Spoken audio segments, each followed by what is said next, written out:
Good morning, everybody. Happy Tuesday. We have an amazing show for everybody today. What do we have, Krystal? Indeed, we do. A lot of very consequential news this morning, especially with regards to Israel. So yesterday, they struck the Iranian embassy in Syria, killing a top commander and a number of other individuals. This has potentially catastrophic and frankly terrifying consequences, the fallout of this, so we will take a look at that. Also yesterday, they struck and killed 7 aid workers with Jose Andres' organization, World Central Kitchen. That organization has now paused all operations in the Gaza Strip. One of the individuals who was killed is actually an American citizen. So we'll break that down for you as well. We've got some Trump updates for you. He took $1 billion hit to his net worth yesterday as a result of Truth Social stock really suffering a bad blow. So we'll talk about that. We also have a really interesting report from the Wall Street Journal that we wanted to discuss. Gen Z increasingly choosing blue collar work. So what could that mean for the future? It's actually really fascinating to look at these numbers. 60 Minutes dropped a supposed expose on Havana syndrome. So Saagar and I both took a close look at that. We will tell you what we make of their big blockbuster report on this. Richard Dawkins, famous atheist, is saying now he is a cultural Christian and also taking aim at Islam. So we will discuss that. I'm taking a look at what has been done to Al-Shifa Hospital.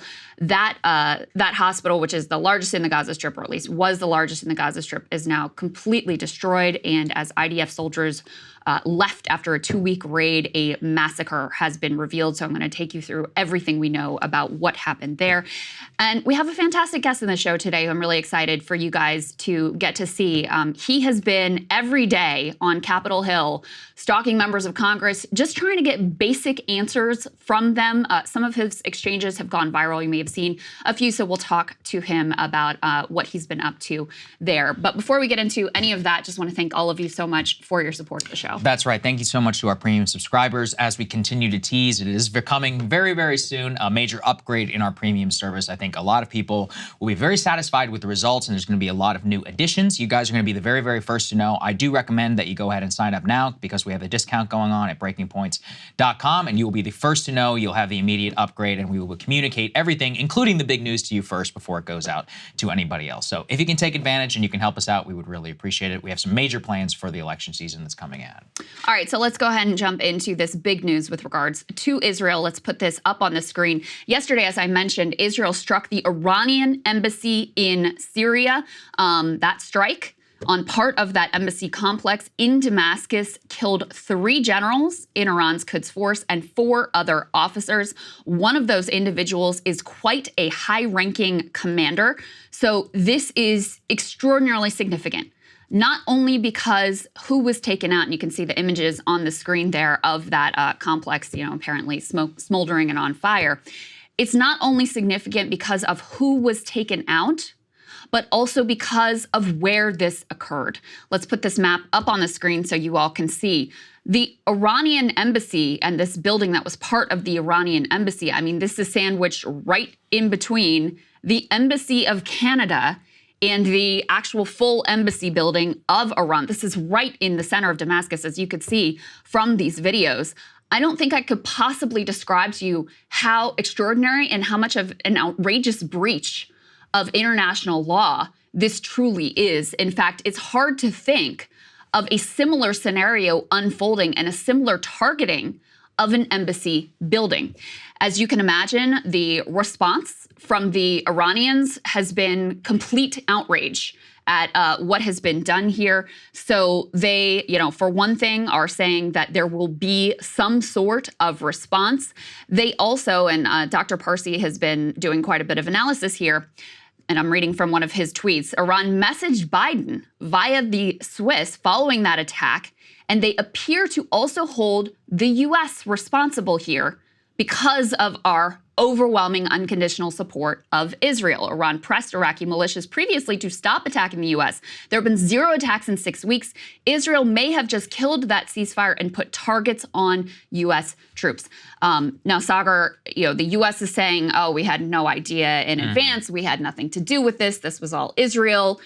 Will Iran believe that? What will the fallout here be of this extraordinary provocation from the Israelis, who seem to be inviting and courting a much larger and much even more consequential war than what we've already seen. That's the terrifying part. So this is actually a breach of the Vienna Convention. The Vienna Convention is what governs diplomatic relations. It effectively is what keeps people inside of embassies safe. Now, before people who are like, hey, well, it wasn't really being used for embassy consular purposes, let me clue you in on something. All people, all nations, including us, use embassies as fronts for spying, illicit activity, CIA. You know, you can go and read the long history of our own use of that. We know that it's being done to us. That's why the embassies here in Washington are all heavily surveilled. Ours are heavily surveilled all across the world. One of the reasons that we don't generally attack them, even whenever people who are highly unseemly, including people who we would like to kill, who are inside of them, is specifically to not breach the Vienna Convention and then invite similar attacks on our own diplomats and or spies all across the world. So that's a little bit of the background. Can we go and put the next element, please, up on the screen, because this is very important.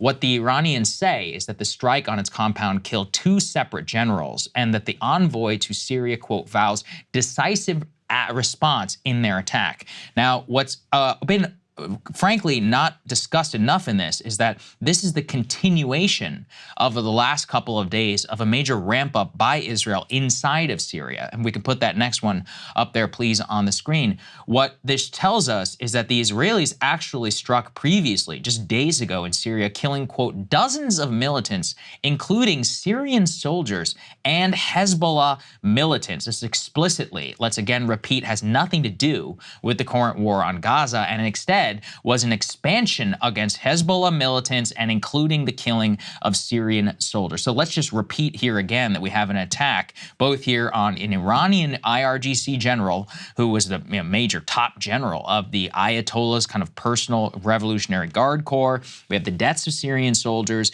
and we have the deaths of Hezbollah militants. These are 3 very important constituencies that are in the region. There's also, Krystal, there is reports that are currently filtering out of Al-Tanf base in Syria. This is where the United States has several U.S. service members who are stationed there, who are special operators, supposedly going against ISIS. Anyway, these will recall that that mission and some of these bases have been previously attacked several weeks ago. We are now getting reports, just as of this morning, that the U.S. occupation, that the U.S. base in Al-Tanf is now being attacked with suicide drones, very likely from the IRGC. So what the terrifying part of that is that it's not Israeli soldiers who are forward deployed in Iraq, Syria, Jordan, and elsewhere. It is American soldiers who are now appearing to be attacked by these suicide drones after what appeared to be at least some sort of quasi-ceasefire after a retaliatory strike on the IRGC previously. I want to make this as clear as possible.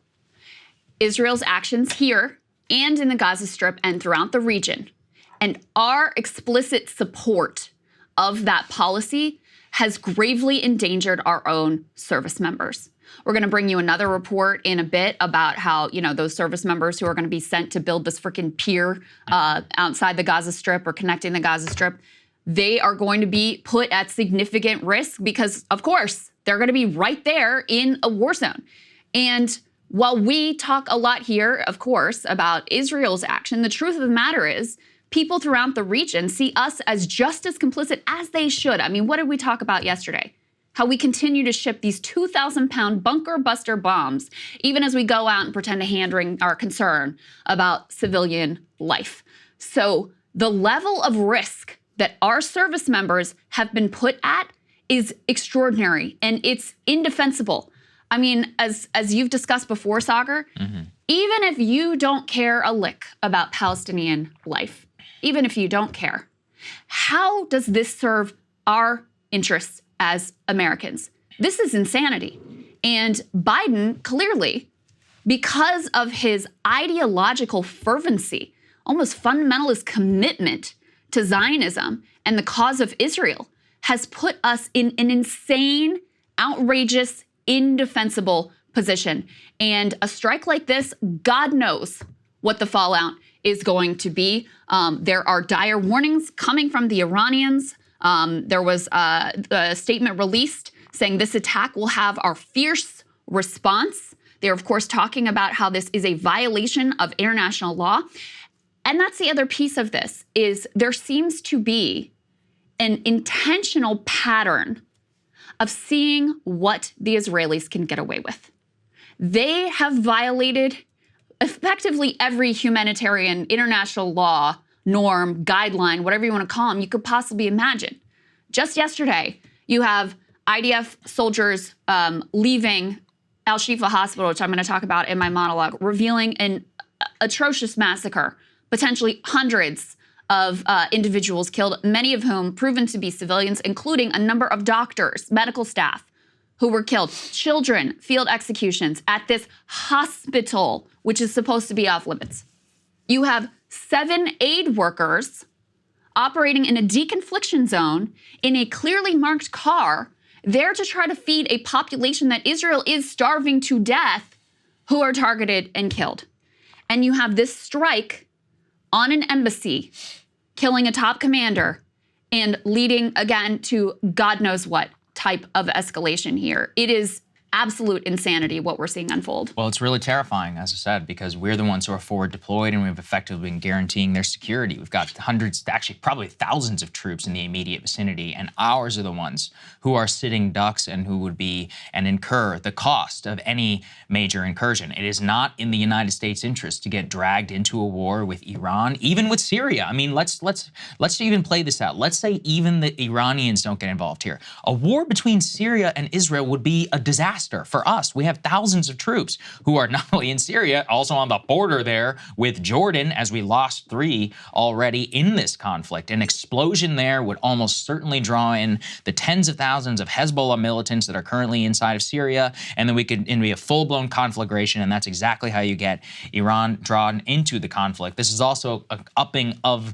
the ante, and this is kind of what we've been seeing: a strike, a breach of the Vienna Convention in downtown Damascus. This doesn't just happen. You know, as we've just demonstrated, there had dozens of Syrians that were killed, militants and others that were just a couple of days ago. The Israelis have been wantonly striking and blowing up whoever they want inside of Syria, basically for the last 7 years. They learned that strategy from us. And part of the problem is that when you erase any of these norms around war and about treating Syria as a sovereign state, we get to this point where people can just feel as if they can do what they want. I mean, this isn't Hamas. This isn't even technically a non-state act. This is full-blown sovereign nations with the capacity to destroy tens of millions. And that is where, you know, the gamble is really honestly terrifying. And that's what we see here with Biden. I haven't even seen, you know, some sort of reaction here from the Biden administration. And instead, what we're basically doing is shipping them the weapons and selling them the planes that they are then carrying out such strikes with. Okay, but then should we not have some say, you know, in how these things are done and are used? My only humble suggestion, but apparently that's too much. Well, and they're claiming, oh, we had no idea. Maybe that's true. That's kind of a terrifying possibility in and of itself. If we did know and we're like, yeah, sure, go ahead, that's also a terrifying possibility. But the bottom line is the Iranians clearly see us as complicit here. And you know how the media works here. And you know how the many hawkish members of Congress on both sides of the aisle work as well. So far, the regional attacks have come from proxy groups, not directly from Iran. Is that trend going to hold? Or are the Iranians going to feel the need to now directly respond? What if U.S. service members are killed by Iran? What then? How many voices are going to be out there calling for a direct hot war with Iran over Israel's bullshit and our support of Israel's bullshit? That's where we are. That's what we're on the precipice of. And that's why this development is so extraordinary and frankly, so incredibly terrifying. Hey guys, if you like that video, go to breakingpoints.com, become a premium subscriber and help us build the best independent media organization on the planet. That's right. We're subscriber funded. We're building something new. We want to replace these failing mainstream media organizations. So again, to subscribe, it's breakingpoints.com.